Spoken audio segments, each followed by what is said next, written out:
ஸ்ரீ குருப்யோன் நமஹா. அறியுவோம். சுந்தர கணபதி துணை, சுக பிரம்ம மகரிஷி துணை.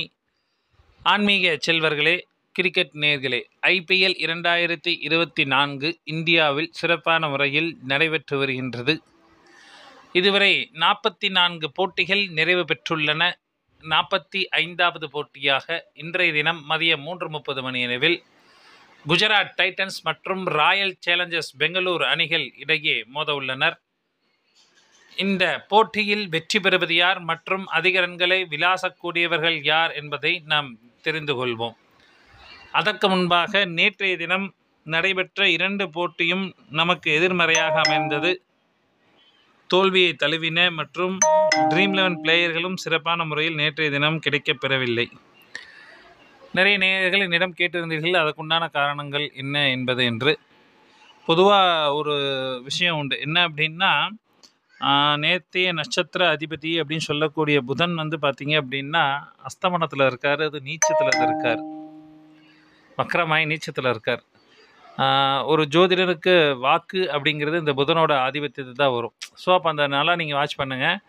நானே இது நேற்று தான் அனலைசிஸ் பண்ணேன். புதனோட நட்சத்திரம் வரும்போதெல்லாம் நமக்கு தோல்வி அப்படிங்கிறது கண்டிப்பாக கிடச்சிருக்கு. நீங்கள் நினைக்கிற மாதிரி நேற்று மேட்ச் முடிஞ்ச உடனே படுத்து தூங்கலை. நைட்டு நான் படுக்கும்போது மணி 2:30 மணி ஆகிடுச்சு. ஸோ என்னால் முடிஞ்ச வரைக்கும் நான் ஒரு எஃபர்ட் போட்டு தான் பண்ணிகிட்ருக்கேன். ரெக்கார்ட்ஸ்லாம் எடுத்து பார்க்கும்போது புதன் எப்போ பலம் இல்லாமல் இருக்காரோ அப்போல்லாம் நம்ம சொல்கிற வாக்கு பலிக்க மாட்டேங்குது அப்படிங்கிறது உண்மையான நிதர்சனமான உண்மை. ஏன் அப்படின்னா, புதன் தான் ஒரு ஜோதிடத்துக்கு அதிபதி. அவர் இருந்தால் தான் அந்த கணிதமாகப்பட்டது சரியான முறையில் வரும். என்னோடய ஜாதகத்தில் புதன் 5ல் பலமாக இருக்கார்.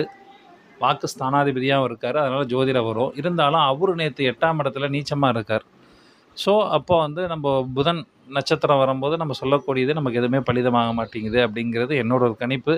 மேற்கொண்டு நேற்றைய தோல்விக்கு காரணங்கள் சொல்ல நான் விரும்பவில்லை. எனவே என்னால் முடிந்த வரைக்கும் ஒரு சரியான ப்ரிடிக்ஷன் என்பதை கொடுக்க முயற்சிக்கின்றேன். நிறையா நேயர்கள் கமெண்ட்ஸில் திட்டிருந்தீங்க. ஸோ அதெல்லாம் நான் கேர் பண்ண மாட்டேன். ஏன்னா தலை ஸ்டைலில் சொன்னால் 100 வெற்றியை பார்த்தோம் இல்லை 1000 தோல்வியை பார்த்தோம். அதனால் நீங்கள் எவ்வளோ கழிவு ஊற்றினாலும் அதுக்கெலாம் நான் கண்டிப்பாக கவலைப்பட மாட்டேன் அப்படிங்கிறத எல்லாத்துக்குமே பதிவு பண்ணுறேன். அதே போல் நிறைய நேயர்கள் எனக்கு கமெண்ட்ஸில் சப்போர்ட் பண்ணியிருந்தீங்க நேற்று. ஸோ அவங்களுக்கெல்லாம் என்னோடய நன்றிகளையும் வாழ்த்துக்களையும் தெரிவித்துக் கொள்கின்றேன். கண்டிப்பாக நம்ம IPLல ஷூர் ஷாட் அப்படிங்கிறத நம்ம அடிப்போம். இன்றைக்கி இல்லைனாலும் கண்டிப்பாக என்னோடய முயற்சினால் நம்ம தமிழ்நாட்டில் யாராவது ஒருத்தர் கண்டிப்பாக அந்த ட்ரீம் 11 ஜெயிப்பீங்க அப்படிங்கிற நம்பிக்கை எனக்கு இருக்குது. அதே நம்பிக்கை உங்களுக்கும் இருந்தால் ஃபாலோ பண்ணுங்கள். கம்பல்சரி நான் வீடியோ பாருங்கள். என்னோடய டீம் தான் நீங்கள் போடுங்கன்னு நான் எங்கேயுமே யார்கிட்டையுமே சொன்னது கிடையாது. ஜஸ்ட்டு இது ஒரு ஹிண்ட்டாக எடுத்துங்க. நீங்கள் உங்களோட கிரிக்கெட்டை நாலேஜை யூஸ் பண்ணுங்கள் அப்படின்னு தான் நான் எல்லா இடத்துலையும் பதிவு பண்ணிகிட்ருக்கேன். என்னால் முடிஞ்ச ஹெல்ப்பை நான் பண்ணுறேன். Okay, fine. இன்றைய தினம் நிறைய கதை பேசியிருந்தேன்னா சாரி, மன்னிச்சிங்க. RCB மற்றும் குஜராத் டைட்டன்ஸ் அணிகள் மோதும் போட்டி மதியம் 3:30 மணியளவில் நடைபெற இருக்கின்றது. இந்த போட்டியில் வெல்லக்கூடியவர்கள் யார்? இன்றைய தினம் ராயல் சேலஞ்சர்ஸ் பெங்களூர் அணி முதலாவது பேட்டிங் செய்தார்கள் என்றால் சிறப்பாக விளையாடக்கூடியவர்கள் Faf du Plessis, Virat Kohli, Will Jacks, Cameron Green போன்றோர் சிறப்பான பேட்டிங்காக இருக்கும். இதில் கேப்டன் மற்றும் வைஸ் கேப்டனாக ஃபேப் டு பிளேசிஸ் அல்லது கோலியை தேர்ந்தெடுத்துக் கொள்ளலாம். RCB அணி முதலாவது பந்து வீசினார்கள் என்றால் விக்கெட்டுகளை வீழ்த்தக்கூடிய நபர்கள்